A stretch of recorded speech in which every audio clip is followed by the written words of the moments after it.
안녕하세요.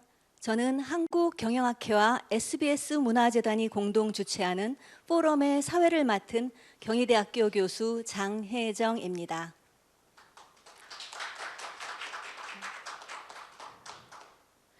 코로나19 팬데믹을 겪으면서 세계는 미래를 예측할 수 없는 불확실성 속에 갇혀 있습니다.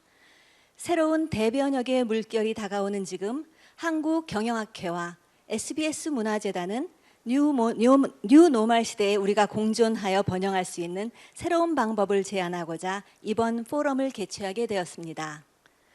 오늘 프로그램은 총 3세션으로 구성되어 5시 30분까지 준비되어 있습니다. 온 오프라인으로 참여하시는 참석자 여러분들 모두 마지막 세션까지 함께 해 주시길 부탁드립니다. 그럼 본격적인 세션의 시작에 앞서 한국경영학회 박영렬 회장님의 인사 말씀이 있겠습니다. 회장님을 단상으로 모시겠습니다.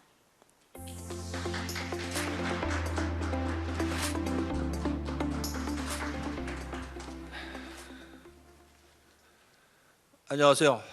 한국경영학회 회장을 맡고 있는 연세대학교 경영대학의 박영렬 교수입니다. Sbs문화재단과 경영학회가 공동 주최하는 뉴노멀 시대 대변혁과 공존의 리더십 포럼에 참여해 주신 모든 분을 환영합니다. 코로나19 팬데믹을 겪으면서 세계는 미래를 예측할 수 없는 불확실성 속에 갇혀 있습니다. 뉴노멀 시대 대변혁의 물결이 우리에게 다가오고 있는 상황에서 우리 사회가 가지고 있는 기후변화, 경제적 양극화, 지속성장 등과 같은 문제를 현재의 방식으로 대응해서는 인류의 생존과 안전을 담보할 수 없습니다. Sbs문화재단과 한국경영학회는 대변혁의 시대에 우리가 공존하여 번영할 수 있는 리더십을 이번 포럼을 통해서 모색하고자 합니다. 국가, 사회, 기업, 개인 등 국경을 넘어 함께 더 나은 세상을 만들기 위한 뉴노멀 시대 공존을 위한 지혜를 논의하고 새롭고 올바른 길을 제안하고자 합니다. We cordially invite all of you to the joint forum held by SBS Foundation and the Korean Academic Society of Business Administration, KASBA. We would like to express deep thanks to the presenters and participants in today's forum, especially moderator of the first session, Senior Editor Nora Amico from Harvard Business Review, and the three presenters, Senior Researcher Jace Mikkelien of University of Oslo, and Professor John Katos of American University of Sharjah, and Professor Young-Chang Kim of Yonsei University in Seoul, Korea. In the second session, we appreciate the participation of two famous scholars, Professor Mariana Mazzucato of University College London and Professor Duan Lee, Dean of College of Economics of Yonsei University. In the final session, three professors in Korea, Professor Jung-ha Kim of Hankuk University of Foreign Studies, Professor Byung-Chek Jin of KAIST, and Professor Ji-young An of Ewha Women's University will be discussed on the leadership on the new normal, and we appreciate valuable participation in this forum. The post-COVID world will surely require an era in which dramatic changes will be new normal. Through this forum, SBS Foundation and CASPAR seek to take the lead in gathering ideas and opinions on how nations can coexist and prosper in a safer environment. We would like to discuss pathways to the new normal era to create a better world together across national, social, corporate, and individual boundaries and suggest new and light way.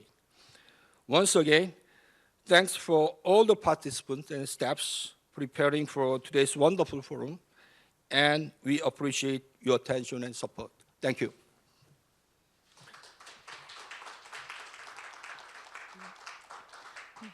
회장님 말씀 감사합니다. 이제 한국경영학회와 SBS문화재단의 공동포럼 뉴 노멀 시대의 대변혁과 공존의 리더십의 본 세션을 시작하겠습니다. Business in Conflict Zone and Times of Crisis라는 주제로 진행되는 첫 번째 세션은 하버드 비즈니스 리뷰의 시니어 에디터이신 로라 아미코 선생님께서 진행해 주시겠습니다. 많은 관심 부탁드립니다. Now it's my great pleasure to introduce Ms. Amiko, who is joining us online from Boston. We all realize it's late over there, so we deeply appreciate you taking your valuable time to lead a session of our forum today. So, without any further ado, why don't we go ahead and begin your session?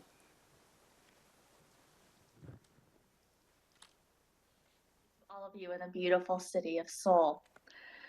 I have the distinct pleasure today of introducing for the very first time Harvard Business Review's forthcoming series, A New Crisis Playbook for an Uncertain World. This is, as you probably realize and feel, particularly timely research. Who among us has not felt the discomfort of the past year and a half or even longer? But I come today with a surprise for you. This here is a hopeful presentation. It is even a joyful one. And that is because the findings our panelists will present are not just about how businesses can thrive in times of extreme stress, but how we can all thrive. Now, I realize this is not a small promise.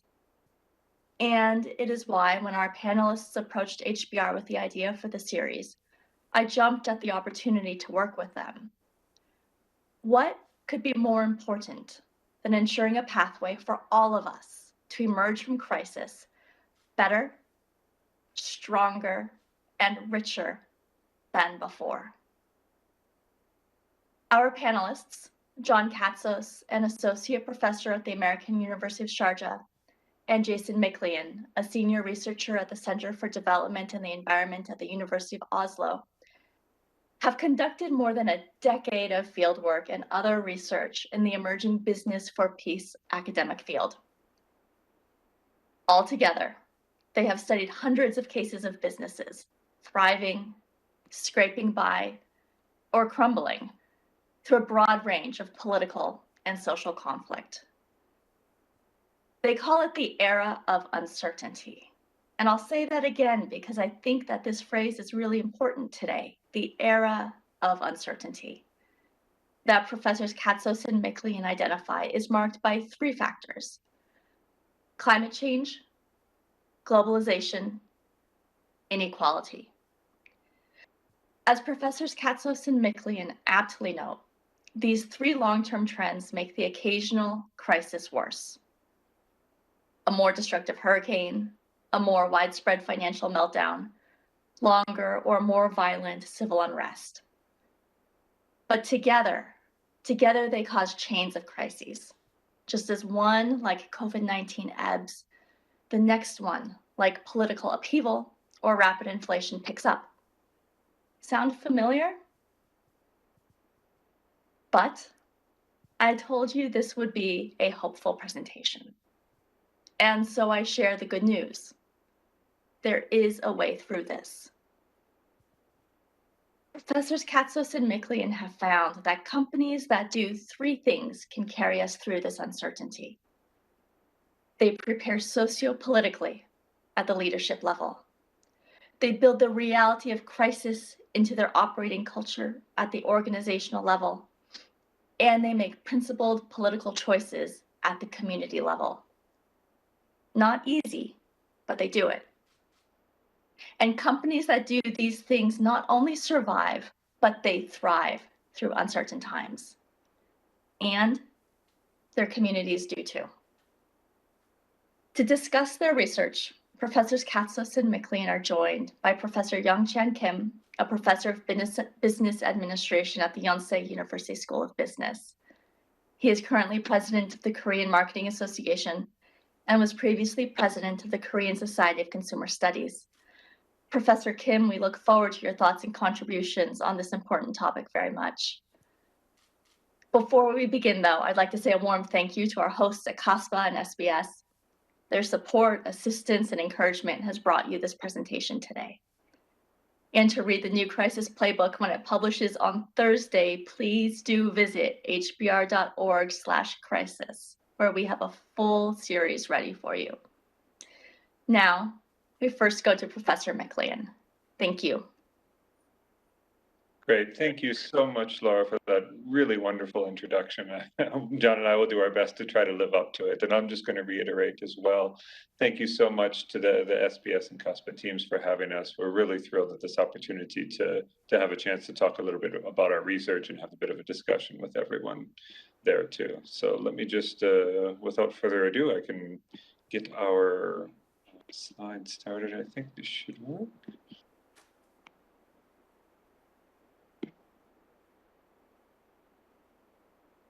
Right. And can you all see that?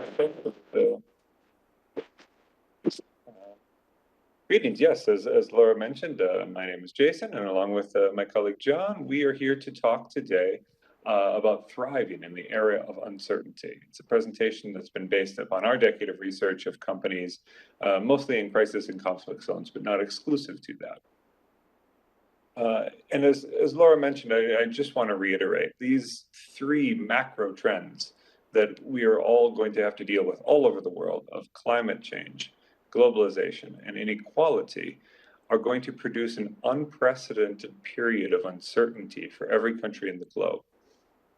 Now, as academics, it raises the question, how can we help push the envelope of scholarship? How can we learn from the research that we've done in the past?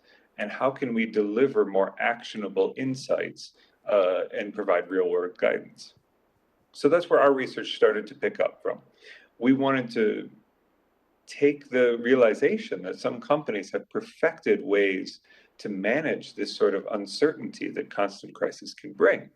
And they do so in some of the most volatile places on Earth, which are conflict zones. So to learn why some firms succeed while others fail in these areas, John and I, over the course of the last decade or so, have interviewed about 300 businesses, and we've held many discussions with leading practitioners, scholars, to learn what works under crisis and why, through a broad range of political and social conflict settings. Now, when we talked with successful firms, they kept coming back to three strategies that they employed, sometimes even by accident. They would elevate community relationships to true partnerships. They would make sure not to rely on laws alone for guidance, and they would make those principled political choices. Because for smart firms, preparing for crisis means not only calculating strategic risks and being more efficient, but also building a social license to operate. And we'll take each of these insights in turn. So for many of us, the first and most obvious insight would be that any business that makes the community a partner in their social political strategies is more likely to be successful. But in our research, we saw that companies who viewed local communities merely as sources of consumers, of staff, or even as raw materials often suffered when crisis hit. These types of companies often cut ties with their communities in the way they would use cost-saving measures, for example. But shutting out the local community also multiplied their risk of failure. Because being a partner means doing more than just philanthropy or surface-level corporate social responsibility. This is about creating a joint stake in the communities and the business's success. And successful firms realize that local context is really the key here, because what can work in one place might not work in another. It's the method of partnership is what generates this buffer of success during times of crisis. Now, our second insight is that companies must work not just with, but also beyond governments and laws, especially in places where laws or governance is weak. Now, in our research, we saw a very common mistake that a lot of businesses would make, especially ones that would go to new areas, and that's they would only partner with local officials as if they were the community themselves. when those local officials are inadequate or corrupt, that approach becomes a recipe for disaster. Now, the photo we have here is from fieldwork that we've done in Odisha, India, on the proposed mega project by the Korean steel company POSCO. They very much did everything by the book. They did everything right, but they only followed local regulations and local rules without engaging with the community. It left a situation where they lost almost $1 billion just by misreading the local environment, and they had to sell off the project for pennies on the dollar to domestic competitors a decade later. And we've done some research on this, and I can share an article about it afterwards if anyone's interested in this case in particular. But what it shows is that working beyond the government allows businesses to not only have better community relations, but the community itself can serve as a warning beacon for crisis when the time comes. And it can mean the difference between success or failure, or even survival or bankruptcy of the company itself, as we'll return to later. Now, our third insight is perhaps the most counterintuitive, and that's that companies can succeed through crisis by making principled political choices, even when parts of the population disagree with them. And this means a company takes a clear and public stand in line with their values. That is how they can win widespread community support. And these sorts of firms are empirically shown to be more profitable in the long term. Now, the example that we can bring up here is, who we have pictured here is Hamdi Ulukaya from Chobani. He built this American yogurt company from scratch, mostly by prioritizing the disadvantaged within his community and by including progressive politics as part and parcel of his business. And he became quite successful, but when Donald Trump became president, Chobani got actually attacked for those very same things by Trump supporters. Now, many businesses in this case would maybe try to shrink away or become less political. But instead, Chobani actually doubled down on things like pro-refugee policies, and they won new customers, but because they were so clear and principled, they didn't lose that many of their existing customers. So 5 years later, Chobani is worth triple what it was when Trump was elected, and it's now one of America's most respected companies. So now, of course, these strategies overlap, and successful companies typically do all three of these, not just one of these strategies. Together, they make up what's often called a social license to operate. Now, communities give these licenses by the means of a trade. The company will provide jobs or development, they'll follow local customs, and in exchange, the company makes a profit. So this picture, for example, is from a mining district in India, where by listening to communities and supporting them as partners, companies like Tata have been able to succeed through situations of conflict and deep social insecurity. And this reflects another lesson that we kept hearing from successful companies. And they obtain a social license to operate by learning what makes the community feel secure, not just themselves. And the firms that built alliances with their community and even their competitors were more likely to emerge through crisis and more apt to grow rapidly afterwards. Now, as Laura mentioned, John and I do a lot of work in the business and peace building space. So we can place these activities and these sorts of things that companies do in a more global context. Business and peace studies really started with a question. What does ethical business look like in conflict-affected or fragile states, like the hard places in the world? And a follow-up question emerged. Could ethical businesses grow peace in those places? Now, the core of this concept is really that this growing change over the last decade or two that we all know, that the private sector should play a more constructive role in society. And I think that this quote from UN Secretary General Antonio Guterres really hits it home, where he talks about companies need to be a driving force to push governments to assume social responsibilities. And if companies do their human rights and development jobs properly, they are indeed contributing for peace and human rights and social development. And you can see how this idea has taken off, not only through things like the UN Global Compact and the Business for Peace Network, but also most generally in the investment community, where some $17 trillion now has been directed to be SDG compliant, and 95% of Fortune 500 companies also support the SDGs. So now we have powerful push and pull factors for businesses to want to follow this playbook in the hard places. So now we can go to an example of where this actually worked in practice. And it's one of the places where we've done some work, which is in Colombia, because we can show here how building a social license to operate can be done. Because Colombia is a really hard place to do business. There's many different rebel groups, there's insurgencies, there's drug mafias, organized crime, paramilitaries. It's really one of the world's most complicated conflict settings. But it's also a high growth country that many people are attracted to for the opportunities it provides. Now, in our interviews with CEOs, they talk about trying to work through this very, very difficult setting. And there's a couple of ones here I feel like quite revealing. The first one was from a CEO who said that the question was clear. What do I need to do so that the rebels don't plant a bomb in my factory? Do I bring in the army or do I build 6 schools? Another CEO was more direct. He said, if you want peace, you need to sit down with those barbarians. And what's important to remember here is when he's talking about barbarians, it's not just the rebels. Like he's also talking about government officials, he's talking about drug lords, he's talking about everyone who's involved in the conflict ecosystem. Because businesses in Colombia realize that they cannot separate themselves from these sorts of social issues. So what sorts of strategies do the successful firms do? Here's one success story that we've worked on for a couple of years, and that's a 2-year study of the Federación Nacional de Cafeteros, or FNC, which is one of the world's largest coffee producers.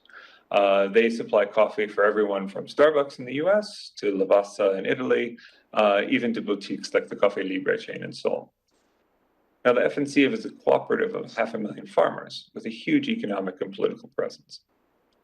But about a decade ago, they saw that there was a rapid rise of conflict and insecurity in their growing areas. And coupled with a crash in coffee prices, their CEO realized they needed a new approach. So they developed a program called the Footprints of Peace, which was in partnership with the Spanish Agency for International Development. It merged best practice in peace building with best practice in business to try to help farmers and their communities. Now, did it work?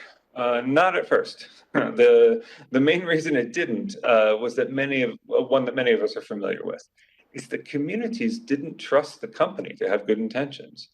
It took a year of dedicated presence and working through the project before farmers and other community members actually believed that the company cared as much about the community as their own bottom line. So, the big lesson is these sorts of things take a lot of time. But eventually it succeeded, and it did so in a few key ways, and I'll just mention a couple of them here. And first is that FNC realized that companies have unique abilities and skills in these areas, even more so than sometimes governments or NGOs. The FNC also had a major vested interest in the community. They want to be there forever, and they want everyone to succeed. Now, the FNC as well had a history of being known in these communities, and in some places trusted even more than the local government. So they leveraged that and put their own reputation on the line, because if this didn't work out and the society went back to conflict, it wouldn't be the government that people blamed, but the company. So it's not risk-free. But development can lead to peace, especially in these sorts of community integrations. And they did this by uniting everyone who had the most to lose from conflict and insecurity and finding ways for them to go forward together. And FNC actually built a peace in some of these local areas that was even stronger than the government's peace agreement could achieve. And the best part was their farmers received higher prices and greater yields, all while living and working in a more secure business environment. Now, of course, the FNC, though, is just one case. So we also want to take this research a little bit farther and start looking at some of the structural conditions that support or punish businesses for working in these spaces. So we launched a new project last year that really tried to understand how companies can work through crisis, and this especially in fragile urban settings of the world. And we had the fortune or misfortune of starting this project right when COVID-19 hit. So it quickly transited to a COVID-19 crisis project. But we've already started to come up with a lot of really interesting findings, and we'll just go through a couple of them here. The first of which was a large-scale survey that we did in 7 different cities of the world. Now, our first big finding was that, in every single city that we surveyed, the companies that were more responsive to community well-being were also more successful in working through crisis. Now, these sorts of efforts included hiring disadvantaged workers, assisting the unemployed, actively working to help reduce local inequality, or other concrete community building measures that didn't necessarily have any direct benefit to the company. And this kind of work appears to really pay off, because companies that did it were, between 8 and 9 times more likely to survive through the COVID-19 pandemic than those that didn't. Now, of course, it's not just about working with the community, because government roles in crises are also essential.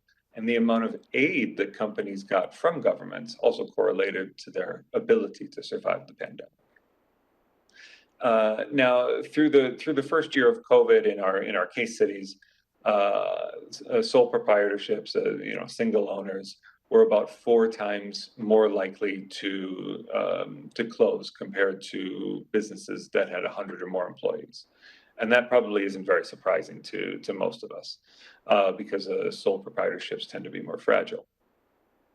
However, those same sole proprietorships were also 4 times less likely to get aid from their governments, which correlated very strongly to the ability to succeed.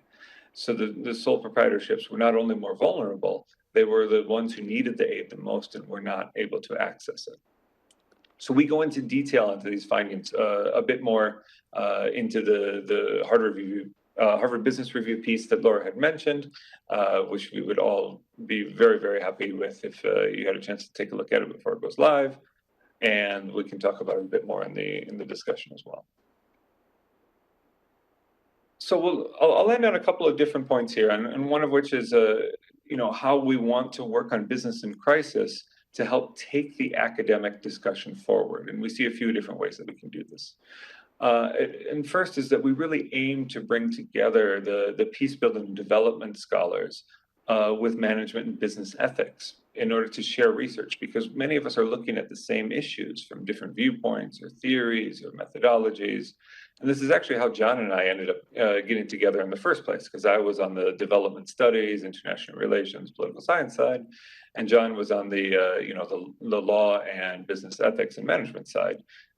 And we are proof that this can work, even though it's something that scares a lot of people on both sides of this. But it can work, and it can deliver findings that are much more interesting than if either of us had just done it alone. And second, we really want to aim to expand theories on relationships between business and society, especially because a lot of the ones that exist right now are about extractive firms, which are very common.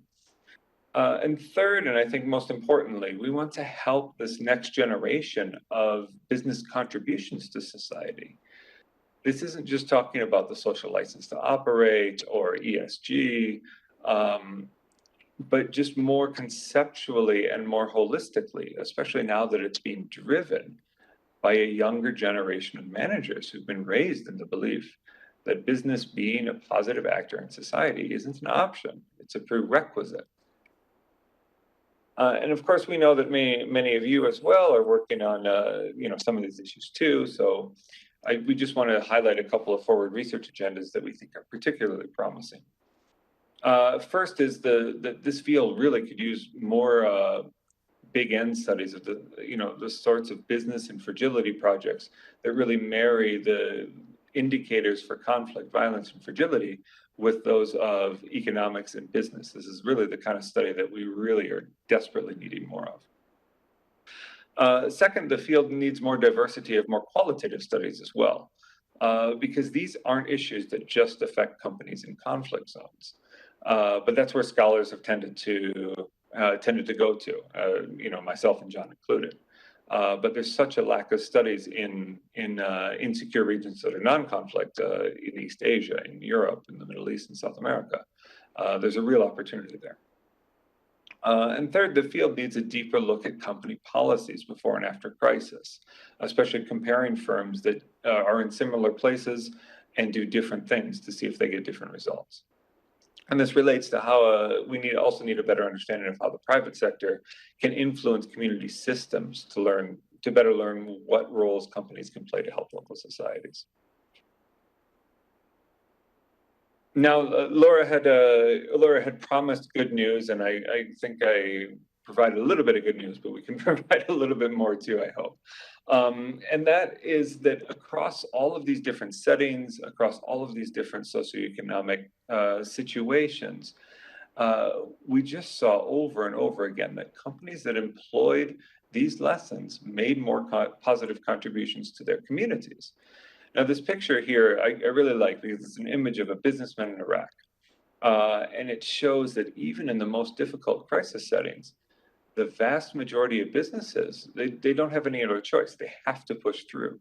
So what our main goal is to develop research that helps businessmen like this succeed ethically. Because as we all know, businesses can help or harm society through their decisions. And thankfully, we have more empirical evidence now of what works and what doesn't in these sorts of contexts. But by following these principles, we've seen businesses working through crisis in the United States, in Colombia, in Myanmar, in the Democratic Republic of Congo, in India, really all over the world. They can make more resilient communities and deliver more profits in the process if they are able to harness their unique influence as citizens. Thank you so much for listening, and I will turn the floor over now to John, I believe. Thanks so much, Jason, and thanks, Laura, for the introduction.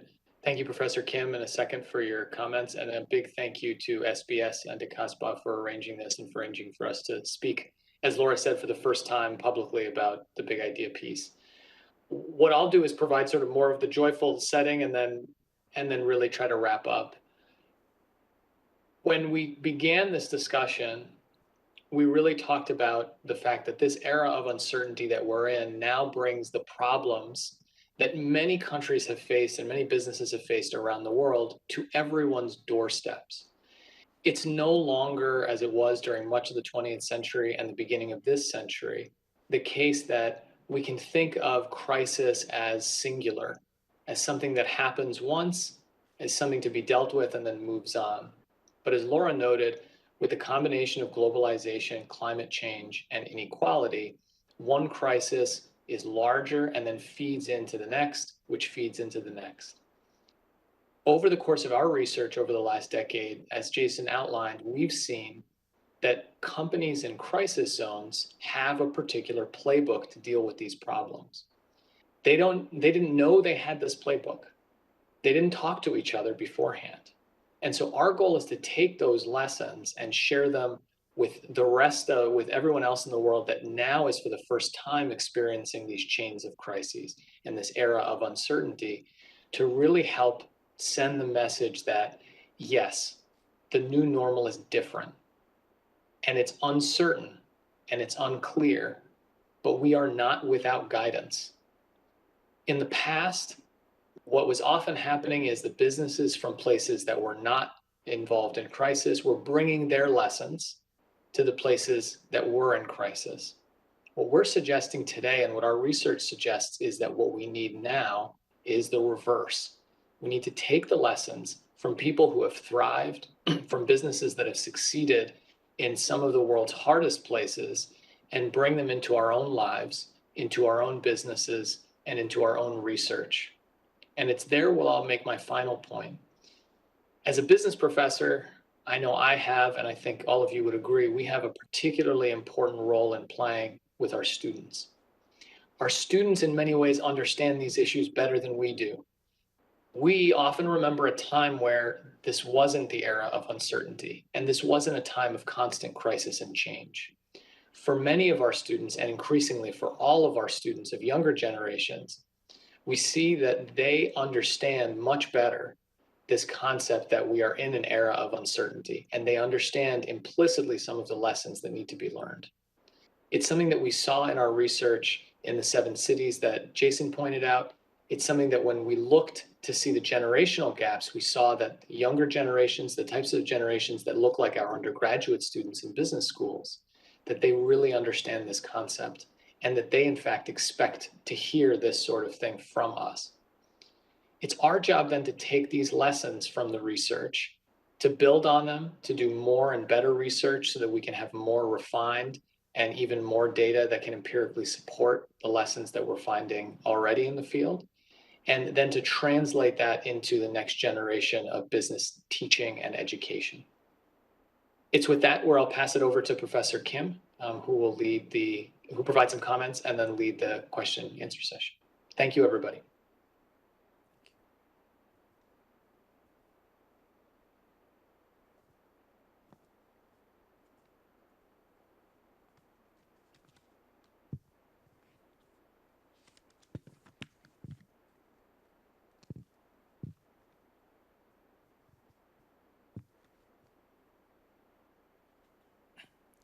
First of all, I would like to thank you to Laura, John, and Jason for their insightful presentations and thoughts.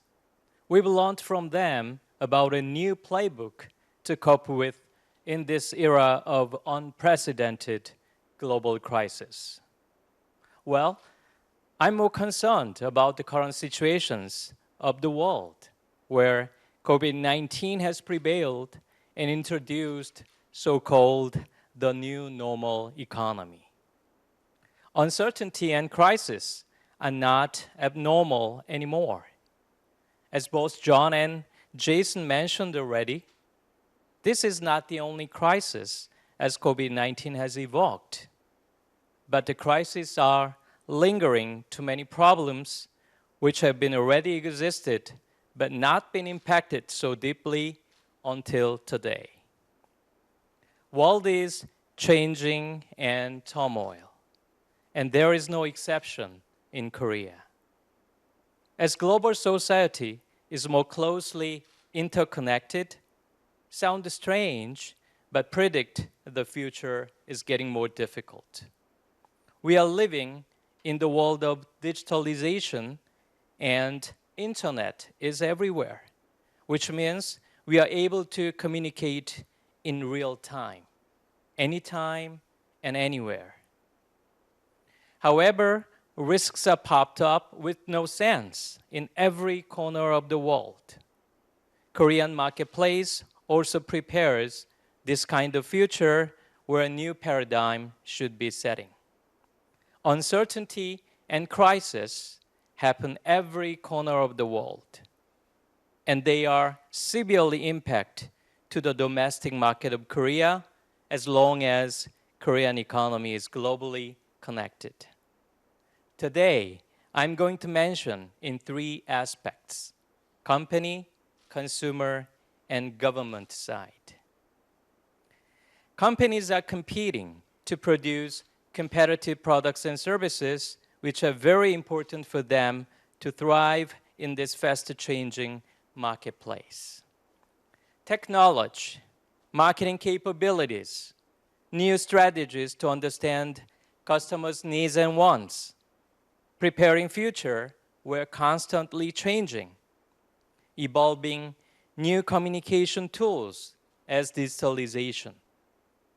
I think these are the topics that Korean companies have to figure out to survive and thrive in the global marketplace. And for consumers, as pandemic goes, their lifetime values are changing. Everyday life has been in different shapes to those of before COVID era. Consumers have changing their priorities that the happiness of individual or family life is getting on top. shopping style also has moved to online and on-tech based, which are also getting popular in global consumers as well. Traditionally, delivery businesses have been very popular in Korean market, but due to techy gadgets and mobile apps, the market size of those businesses has been remarkably growing. And this kind of business model will be continuously developing as there are more and more consumers who are used to this way of shopping habits. As the market environment is moving like this, one of the most undesired side effects is that social inequality is getting worse. For those who have more accessibility and opportunities to information and technology are getting richer, but most of others, unfortunately, are getting poorer. Especially for those who are managing traditional businesses or maintaining old business models are in great risks. These are big problems to solve for companies and individuals as well. Historically, as market is revolutionary changing, there used to be a huge wave of social changing. I think today is the time of era. And we all have to cooperate to generate the big and audacious ideas in business and society as well. So, what's the role of government to tackle these problems? I think that government should provide the environment of coexisting or living together and make laws to protect those in a socially weak section and guarantee the basic life managing conditions is more important. Through pandemic, the role of government is getting bigger and more powerful. Recently, Korean government has been doing its efforts to make new systems, laws, platforms to build a bridge to the next digital society. And personally, I'm very looking forward to seeing the fruits of those efforts within near future. And at the same time, to build up the competitiveness to competing and cooperating with many other neighbor countries is the crucial factors for the future of Korea. Hopefully, more transparency in administration is highly expected. Finally, I would like to wrap up my presentation by mentioning the 5 keywords which could be characterizing Korean marketplace after pandemic. First, routinization of social distancing. Social distancing behavior is getting a basic attitude, both business and consumers. Secondly, increasing digitalization in business model. As world is moving to digitally driven society, no one is free from this mega trend.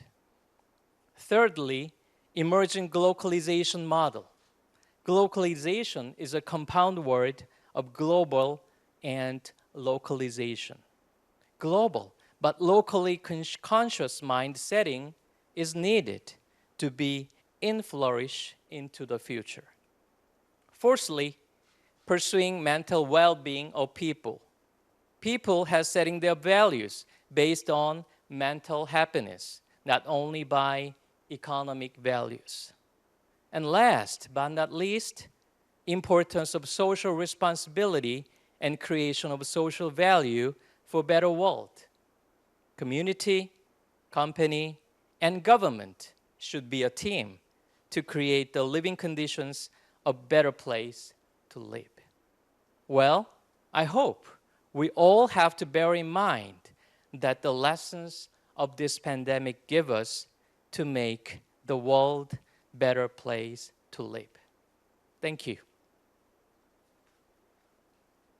I'm going to go back to my mic to Laura.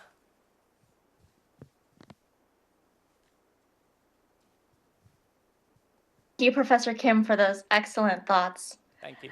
I have one question to kick us off, and I'm looking forward to a vibrant conversation between the three of you here today. My question begins with your comments, Professor Kim, and how you summarized the takeaways for the Korean marketplace after the pandemic. But I note that the first two, social distancing and digitalization, could run counter to the new crisis playbook's call to engage. And so, Professor Katsos, I'll ask you first, does the modern world inherently work against the playbook? And then, Professor Kim, how might Korean businesses in particular adapt these takeaways to the demands of this new era?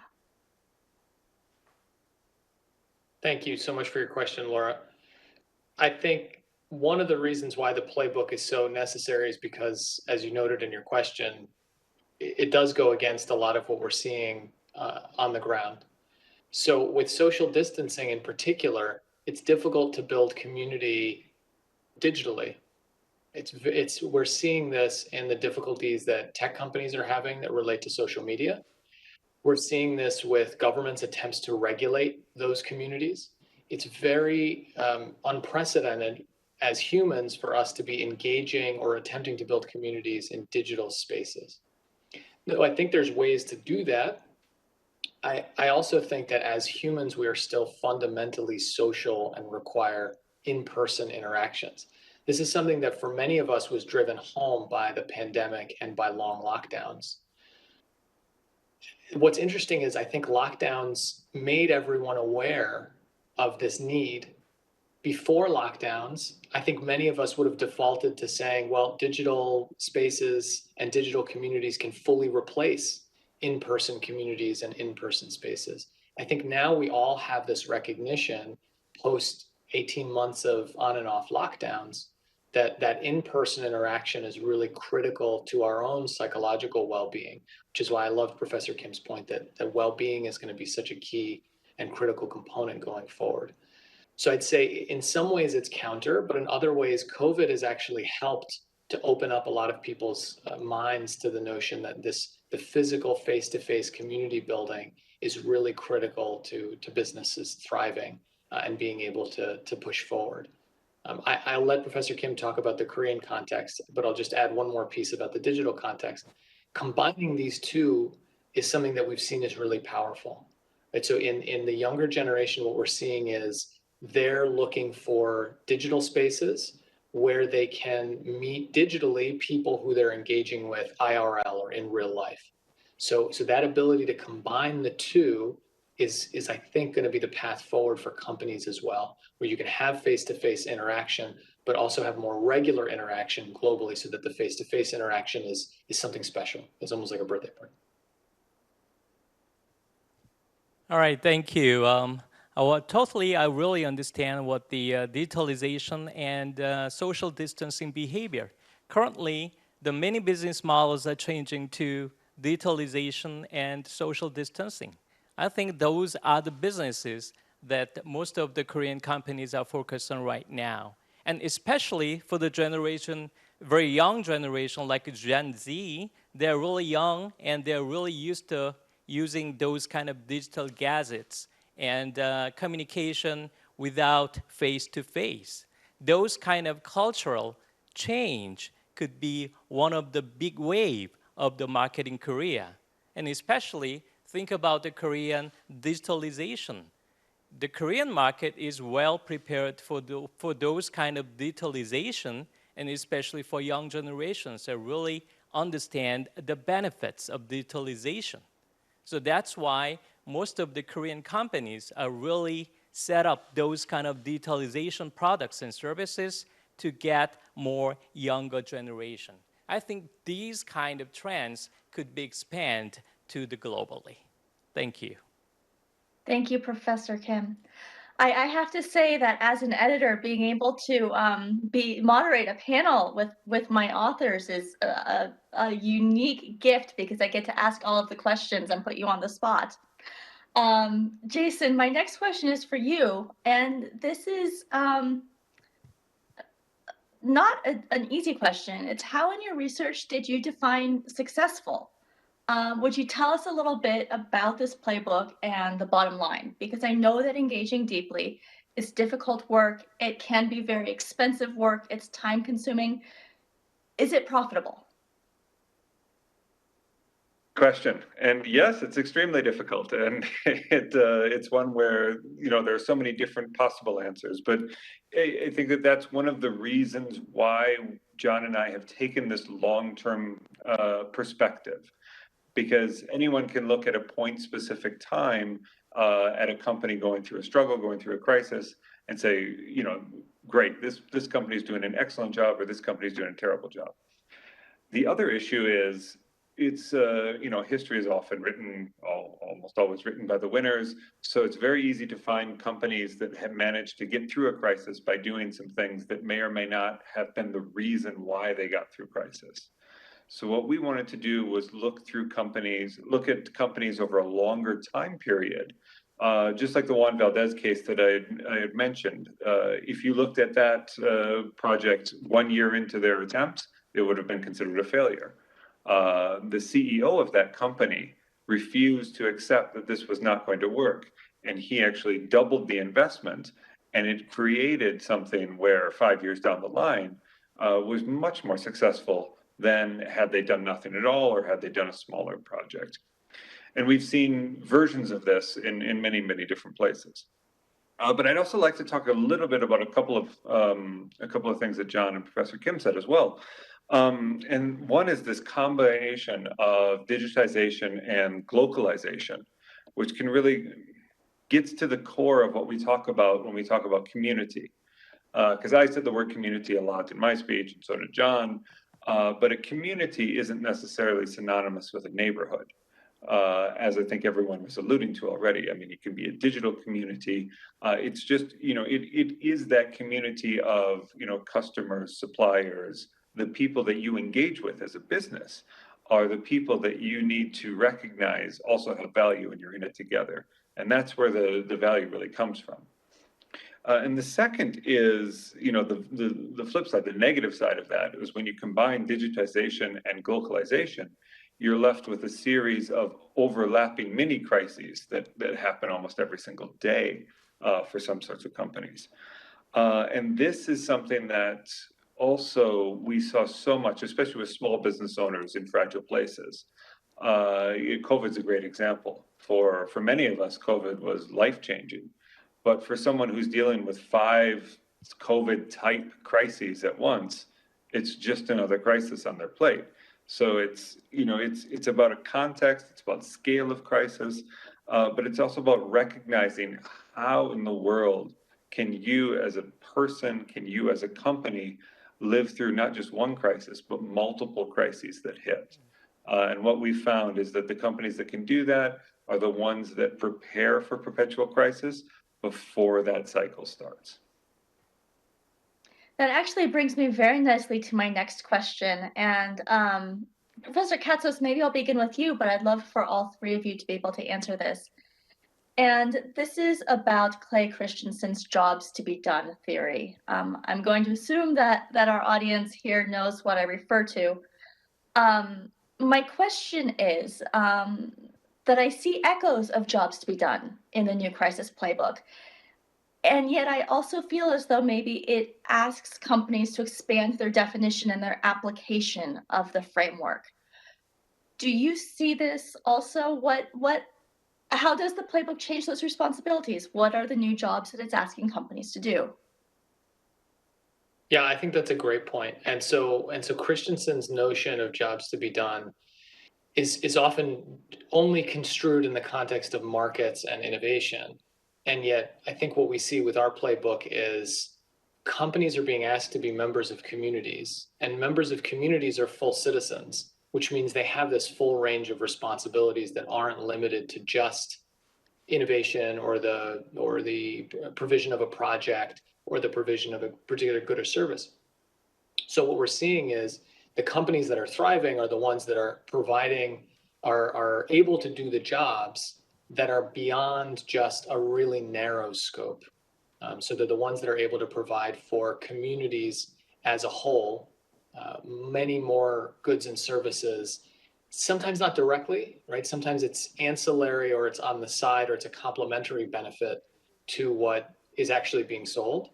So we see this with delivery services quite a lot, right? So online delivery services are able to expand out really quickly and suddenly provide a whole bunch of complementary benefits to people that were unexpected. So it may have just started as something as simple as takeaway food delivery, right? So instead of going there, you get the delivery online, but then it expands out really quickly, and suddenly you have single mothers able to have baby food delivered to them. You have people who are in need who now are able to rely on the systems because they're able to do this job, but they're also able to do it in ways and provide services that these individuals couldn't get access to before. So I think that's what we're seeing. So it's more of an expansion, I think, of Professor Christensen's theory than kind of pushing it away, because I think when he conceived of it, I don't even think he expected the level of crisis and uncertainty that we've got today. Professor Kim, I see perhaps some agreement or at least some deep thinking on your part. Thank you. Sorry, but the time's up right now, so probably we're going to have to stop the discussion right now here, and you're going to move on the next questions on the internet or some other communication tools. Is that okay to Laura? Yes, and I want to say a warm thank you again to you and to Jason and to John and to all of our hosts for having us here today to share these ideas. Thank you very much, John. Thank you very much, Jason. Thank you, Professor Kim. Thank you to SBS and Kasbah. Thank you. Thank you. Bye.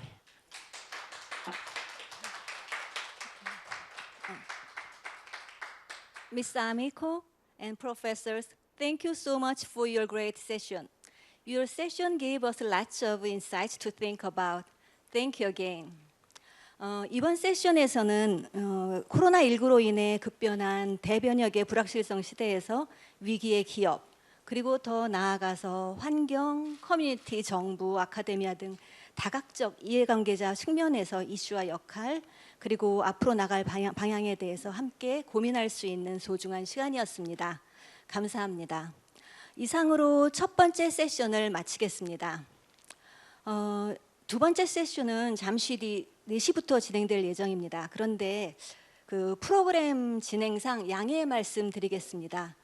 9개의 발표자의 갑작스러운 일정 변경으로 인해서 세션 2와 세션 2세션과 3세션의 시간을 상호 변경하여 진행하게 되었습니다.